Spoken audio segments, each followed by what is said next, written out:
You are listening to I Am Refocused Radio with your host, Shamaya Reed. This show is designed to inspire you to live your purpose and regain your focus. And now, here's your host, Shamaya Reed. Hey, welcome to I Am Refocused Radio. Once again, we are here today, and just like any other time, we have a special guest. We have our special guest, Mary Beth Schrudder, and she is going to teach us a lot of things about spiritual growth. She is a spiritual life coach, and she has an amazing website that you need to check out. It's day1lifecoaching.com. That's her business, Day One Life Coaching LLC. We're going to learn everything about her professional story and her background. But before we do that, it's morning time. I want to say good morning to you. How are you doing today? Good morning. I'm so happy to be here. This is going to be fun. Well, I appreciate your time. So today's topic, we're going to explore a lot of fun things that I think people appreciate. So when it comes to people who have relationship, experience from maybe some toxic things that have been happening, spiritual healing is something that can be very crucial for people to, move on with their lives. So before we dive into our topics today, kind of give us a little background of your professional life, how you got into business. Yeah. So my background's actually in the corporate world. And I've actually been a life coach for 7 years now. And I got into it just because of all the healing and the shadow work that I did on myself and recovered from a lot of my own personal addictions. So my story is all about I speak very powerfully about addiction because it's personal with me. And, once I got out on the other side of it, my big ones were alcohol was probably the biggest. Definitely the biggest, some food addiction issues, some like eating disorder type things. And then also relationships, and a lot of this it's just born in childhood, like a lot of addictions. And what are we doing? We're just trying to self-soothe. If you have some sort of addiction, we're seeking relief. Like we innately know we're supposed to feel good and we don't feel good. And we either want to numb out or fill a void, escape our reality. And even video games, like I used to say, kids with video games, but it's so many adults are like escaping their reality through video games, through pornography, through toxic relationships. And we numb ourselves out with food and alcohol and weed and things like that are sometimes we're not able to moderate it. And that was the case with me. I overdid everything. I'm an extremist kind of, and so it turns out that's something you can ask yourself. Are you good at moderating? Are you able to like turn it up and down like a knob? Because I wasn't. Like I didn't have a stop button, right? So I would keep going like, oh, one more drink, or, and I didn't just want one cookie, I have that addictive brain. So I wanted the whole freaking sleeve of cookies. You know what I'm saying? Like there's one more. Yeah. I mean, some people can moderate and that's cool. But I wasn't one of those people. And that's self-awareness, right? We have to come to that realization. Like, are we able to, control, or it's that self-control, or are we better as abstainers? And for me, I'm definitely better at abstaining, and actually I'm really good at it. And my life has been amazing ever since I let go of my last addiction, which was alcohol. And that one was with me since a young teen, actually. So I'm about to lie. I'm 50. But I quit drinking when I was right before I turned 45 years old. And so it's been over 5 years, and it was the hardest one to quit because I was in denial. Shamaya, everybody drinks. And it's like hard to tell that you have an issue when everybody's drinking as much or more than you, but it was totally bringing me down. I teach law of attraction. I'm passionate about it. It was bringing down my vibe. Alcohol is a lower vibrational substance, and it was just no longer a match for what I was doing. I was already a life coach for 2 years when I added on an addiction recovery niche, right? I'm like, I'm going to help other people, who have addictions, like not even addressing and realizing that I had it. And I started to really learn about it and be like, oh my gosh, like literally everybody has addictions. And like we said earlier about video games, porn, we've got some people, they're addicted to work. And you could say, oh, well, that's no big deal. It's not like drugs or alcohol. It destroys families. It really, really does. I get a lot of clients who have work addiction and then it led to divorce. You know, they hire me because they're like trying to not recreate that pattern, right? That's how we get out of things, right? We got to interrupt these old patterns and have that self-awareness, which is very spiritual. So yeah, there's all kinds of addictions and relationships that you brought up earlier. Like that was a huge one for me because it starts with in childhood. For me, my parents got divorced when I was 5. No big deal. Divorce is common, right? This was in the 70s.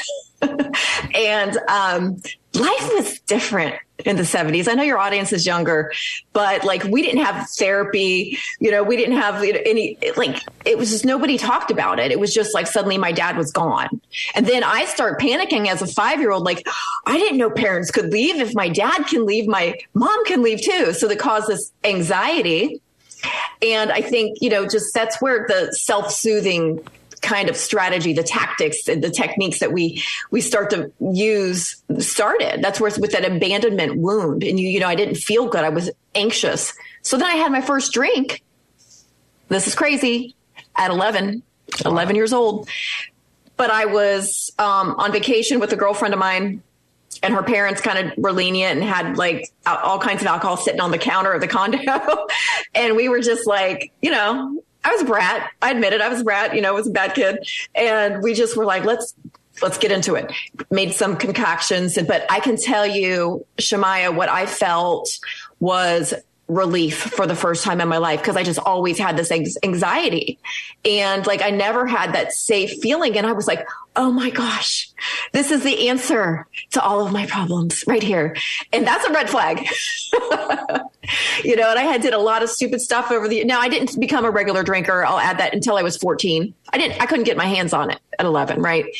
But when I was 14, I had a boyfriend who was a couple years older than me. And he hooked me up. We got into weed. I mean, I did acid.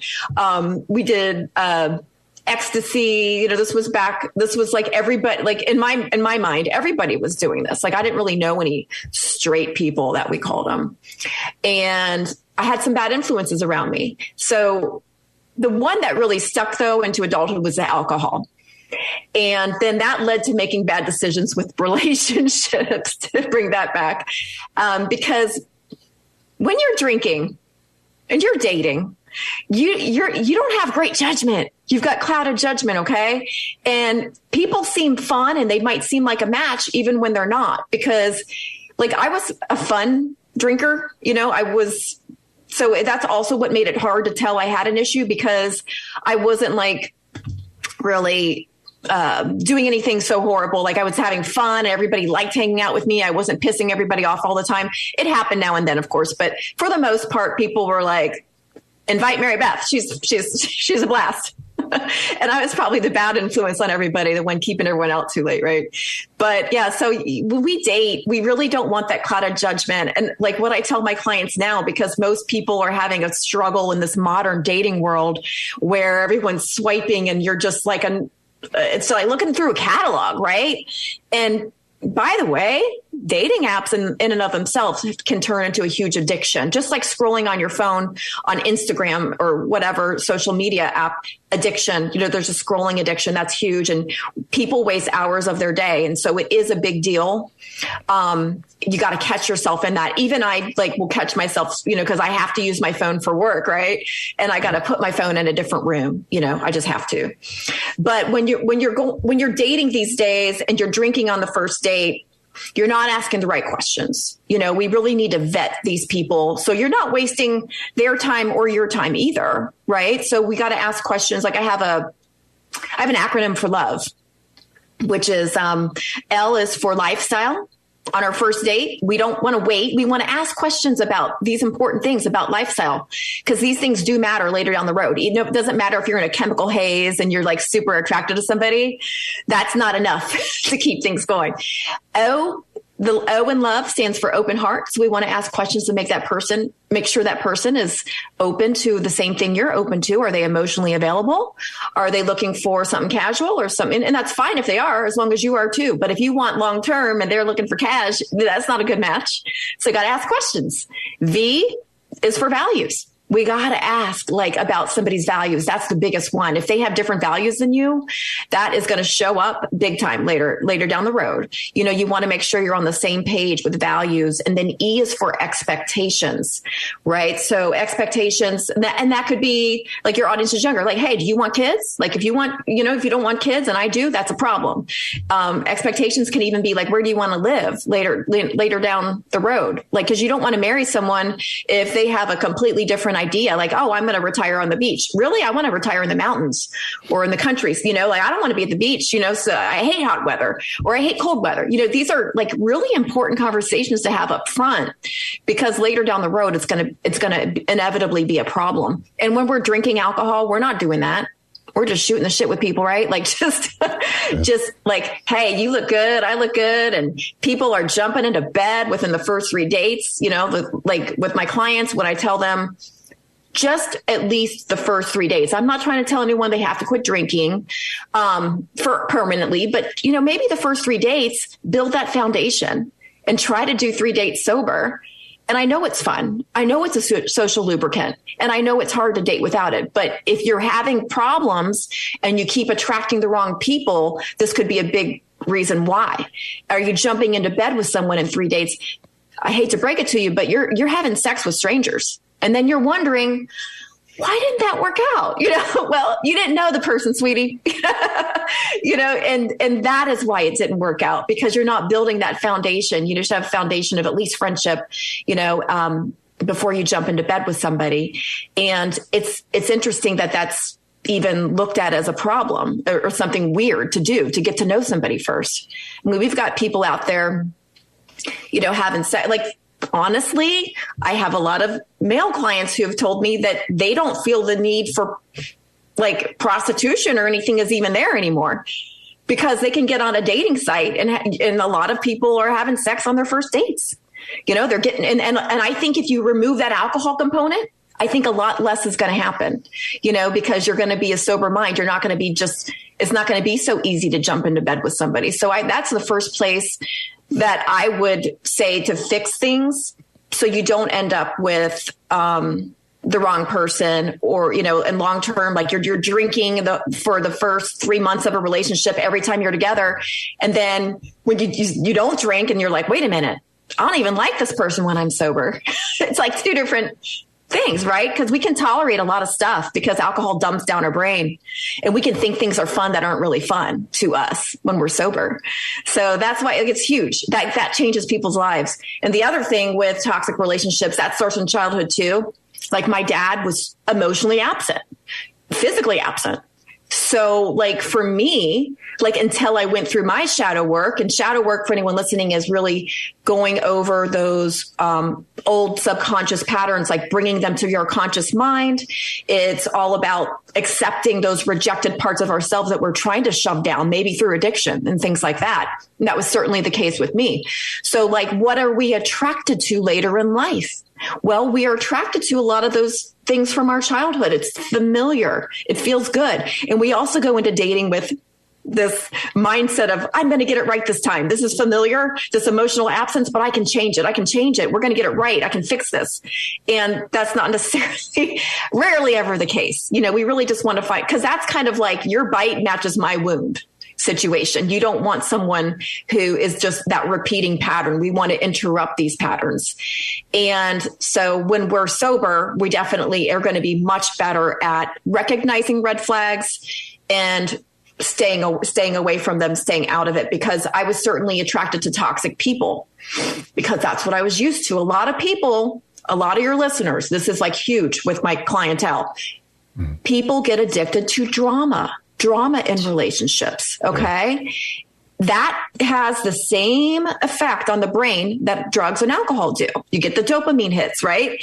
You get you get all of these ups and downs, and the toxic relationship can be very addictive. And then something crazy happens when you actually meet someone normal and healthy. You're not attracted because they're boring, because they don't bring that drama and conflict that you're used to. So it's a problem. It's something that you don't want to be addicted to, because it is, oh yeah, you got the sparks, right? You got the chemistry, you got this passion, and it feels good.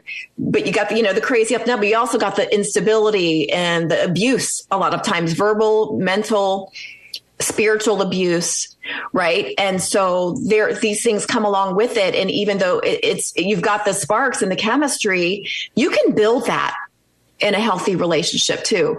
Like it's happened to me where I was used to the toxic stuff, and then I was bored with a healthy guy. I'll admit it. And I wasn't that attracted, but guess what? I gave it time. These relationships where somebody feels more like a friend in the beginning actually can turn out to be the best.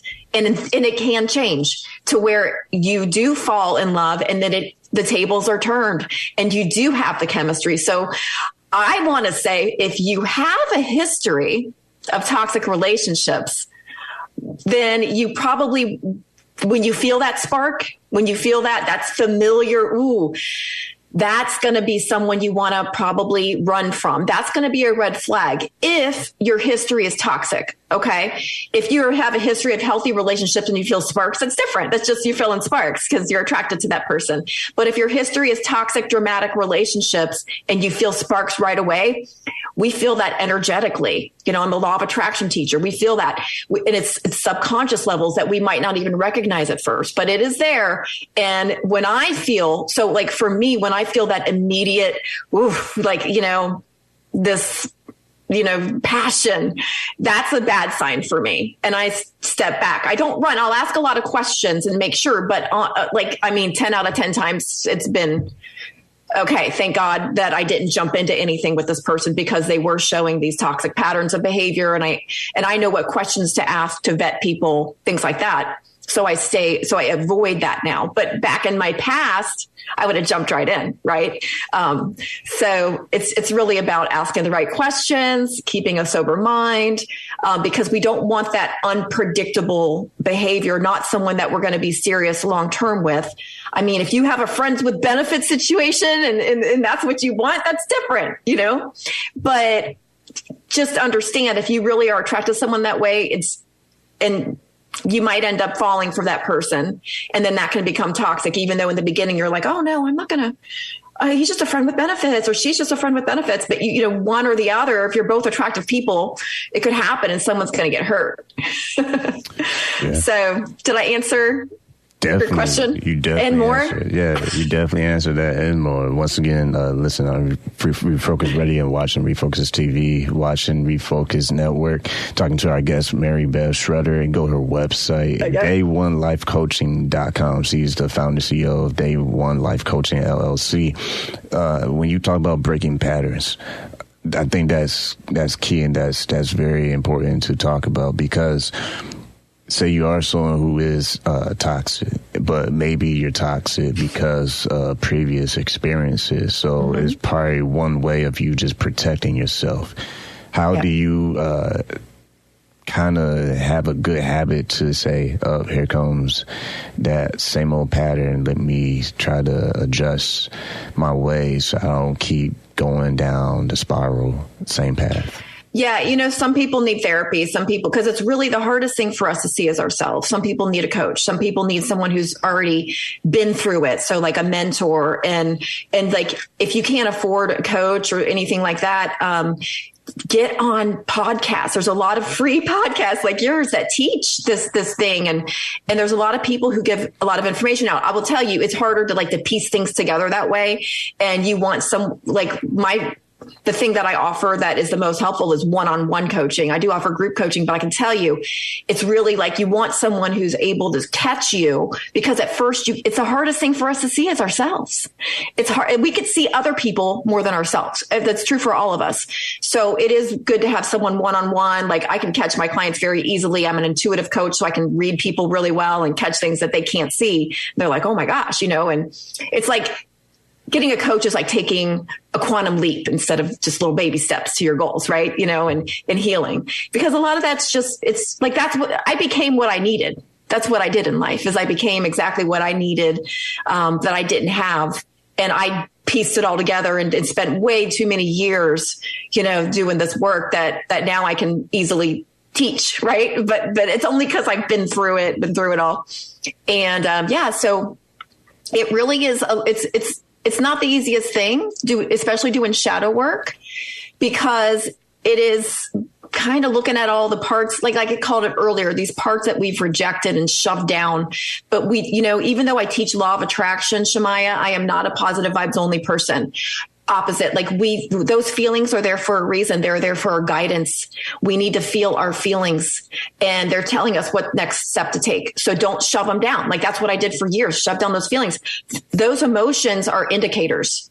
And, when you shove down feelings, they still live in your body, and it causes sickness. It causes disease. There's a huge mind-body connection that even traditional doctors are recognizing now. Like think about stress, and when people say, mind-body connection, whatever, that's not true. I mean, just think about sexually. Just think about if a man thinks about a woman and, he's aroused, or, a woman thinks about a man and she gets aroused. That's a mind-body connection. It's silly to say there's no connection. So if you're pushing down these emotions and feelings and trying to numb out with weed or alcohol or whatever your video games, whatever your thing is, those feelings are still there, and you're not really doing yourself any favors, because that is what leads to dis-ease really in the body. And so we really don't want it. This isn't something we want to put off a very long time, because I think there's a lot of cancer, there's a lot of autoimmune, there's a lot of stuff. And a lot of this is because our world's toxic, and our thoughts are toxic. And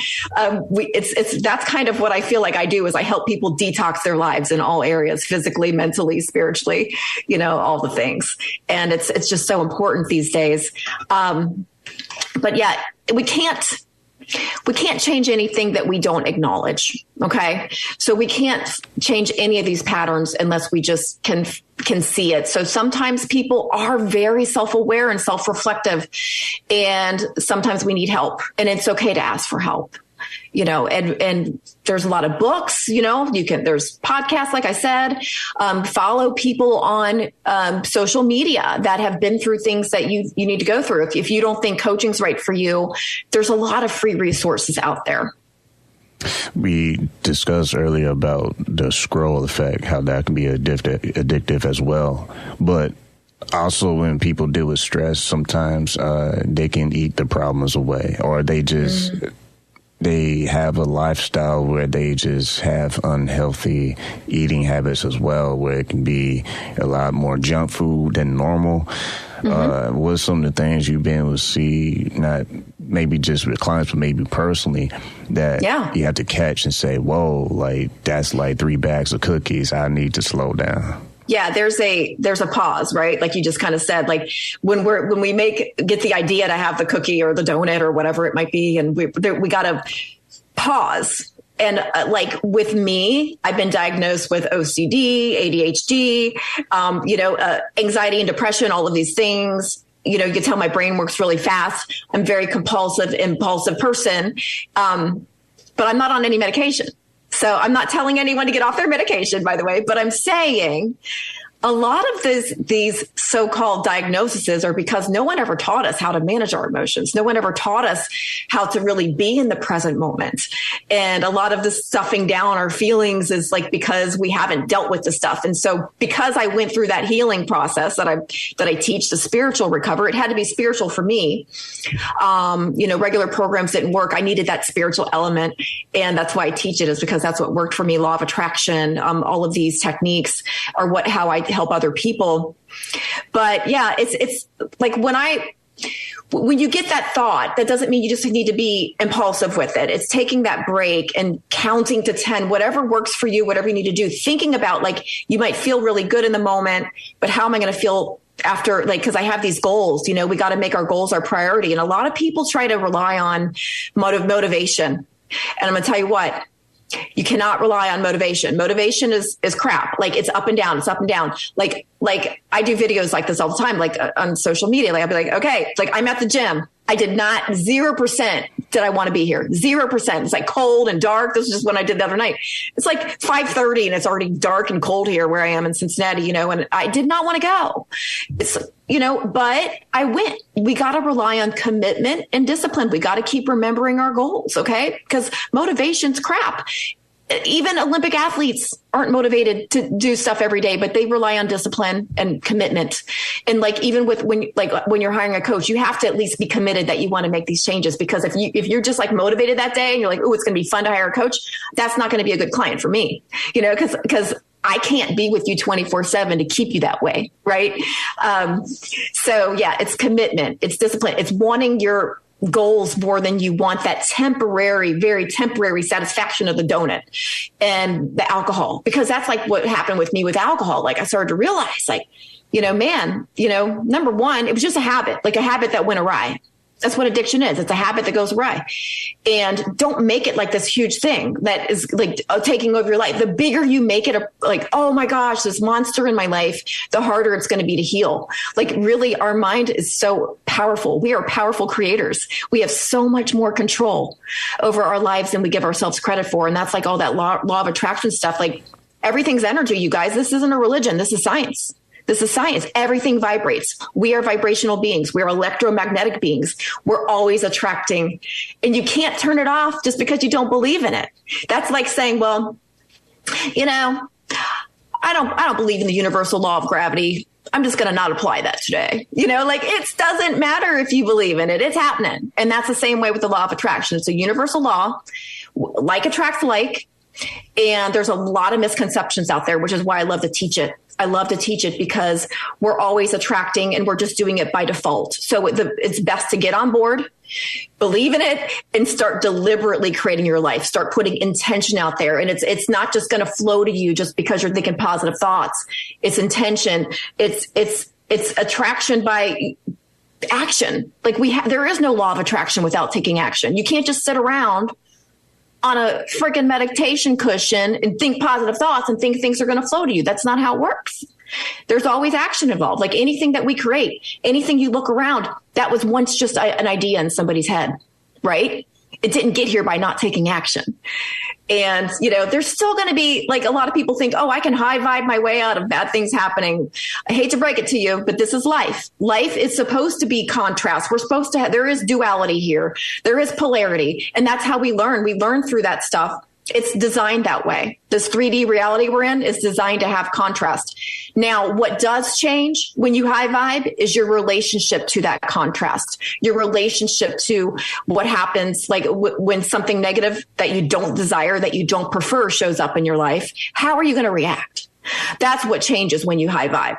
But we can't control other people's vibrations. We can only control our own. So inevitably, people are going to die in our life who we love. Pets are going to die. We're going to lose jobs. Stuff happens. But sometimes those things, you've probably heard the saying, sometimes those things are happening for you, not to you. Like usually they are, like that's how we grow. Like I've never grown in my life when everything's like perfectly going smoothly. I always grow during those rough times, when I wouldn't change anything. I wouldn't take back anything that I've learned, because I wouldn't want that trade-off of not having that wisdom and that discernment that I have now when it comes to relationships and what I'm putting in my mouth and the substances I'm putting in my body. Like I wouldn't trade it for anything. So. Once again, you're watching Refocus Network and listen to our guests on podcasts. Our guest, Mary Beth Schrudder, go to her website is day1lifecoaching.com. She's the owner, founder of Day One Life Coaching LLC. I know we have to wrap it up, but real quick, one thing I want to address too is when people are getting better in life, when people are actually putting in the reps, when they're actually being committed, when they're actually being consistent, sometimes they deal with the growing pains of other people being jealous and other people saying things that is like, where'd that come from? You get people that just, they nitpick, and a lot of times it's because you're doing things that they wish they could. How have you been able to do that, just growing your business and also understanding your clients and how they are making that growth, understanding that there's going to be seasons where people are going to actually try to just distract you as well. And you have to stay in line with what you're doing. So to be honest with you, I've lost friends for sure. And that's part of that process. But then I tell people, were they really friends or were they party friends? Because, and it is sad because let's have compassion for these people because they feel like they're losing that version of you that they loved.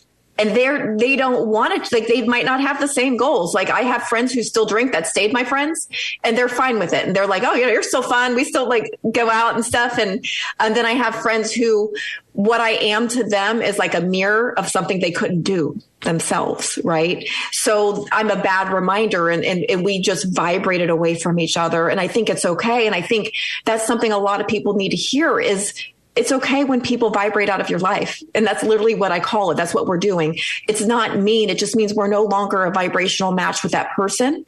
And some people are just meant to be with us for a season. We've all heard that, right? And some, it's a reason, a season, or a lifetime. And not everybody's meant to be with you for a lifetime. Like, that'd be really hard to manage anyway, if everybody you met stuck in there. So, I've lost my best friend. So, but she's a drinker, and it was not good for her. It was a bad reminder. We'll put it that way. And I'm okay with that because we were friends for decades. And, but it is what it is. Maybe she'll come back. Maybe she won't. But I've made new friends. We always replace things. And by the way, same thing with these bad habits. Always you want to replace those unhealthy habits with a healthier habit. Like when I quit drinking, for instance, AA wasn't for me. I teach spiritual recovery. I'm not down with going in and saying I am an alcoholic, because I am is the most powerful thing you could say. You can't finish it with something negative. And also you stay in that old vibration. You stay stuck in that old identity. And for me, I changed my identity. I changed my vibration. I had an energetic shift. I'm not white knuckling it like a lot of people in AA are doing. They're like really tempted still to drink, but like I had a complete shift in energy, right? So that AA is great for people who love it. If it's helping, keep that tool in your toolbox, right? Keep that. But for me, it wasn't a good thing. I know too much about law of attraction and things like that to be that person. So it's just really about finding what works for you. I started going to the gym and I became a gym rat. Okay. That's what, instead of going to happy hour. So you got to find stuff like that that's going to work for you and replace those bad habits with good ones. You've been watching and listening to Refocus Network. I'm Refocus Radio, talking to our guest today, Mary Beth Schrudder. Go to her website, day1lifecoaching.com. She's the owner, founder of Day One Life Coaching, LLC. Time has gone past, but we definitely probably have to have you on again in the future because I think this was a really great, healthy conversation. Last thing, I promise, as we wind down 2024 real quick, a lot of people think about the whole new year, new me phase, and it usually lasts about 30 days, and then they're back on the old ways. For you as someone who helps people in your business to get to that point in their lives where they make that turning point, that change, and make a pivot, what would you say to our listening audience and our viewers? What's one thing that they can keep in mind that they can be consistent if they're really serious about wanting to better themselves in 2025 and beyond? Well, keep going back to your why. Why did you begin that journey to start with? Like, why did you even begin? Like, why did you have that goal? There's a reason you started the journey. So keep reminding yourself of that. And also take a look around, like you said earlier, it's like, who are you surrounding yourself with? We become like the people who are in our inner circle, right? We become just like them. So you want to surround yourself with people who are the way you want to be, not who are going to keep holding you back. So we might need to take a look at that, because I promise you, if you start surrounding yourself with these people who already are like, where your goals are, you're going to automatically, they're going to rub off on you. You're going to want to improve. They're going to be a great influence. And most of us are kind of still trying to reach these goals while hanging around the bad influences. And there's just, sometimes you just got to vibrate away. I like that. I'm going to steal that. That's good. I like that, vibrate away. I'm going to start using that. But once again, we do have to cut it there, but we've been talking to Mary Beth Schrudder. Go to her website, is day1lifecoaching.com. Like always, I want to say thank you for your time. Thank you.